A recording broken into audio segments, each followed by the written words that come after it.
Hi guys! So, paano po malalaman kung legit si client at hindi scam?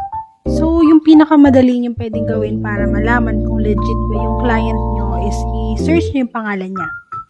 And kung nagbanggit man siya sa job description niya ng company, i-research nyo yung company kung tunay bang existing yung company niya. And kung naman sa onlinejobs.ph nyo siya nakuha, sa pinakababang section ng online jobs PH, meron dong employer search. Search nyo lang yung pangalan niya or yung email address niya para makita nyo kung may paid account ba siya. And makikita nyo rin dun sa employer search kung may reports ba yung client na yun. And ang ginagawa ko rin para malaman kung legit ba siya is tinitingnan ko kung may LinkedIn profile siya. And another tip, pwede nyo rin silang i-search sa Facebook and then tingnan nyo kung may bad comments or post about that client.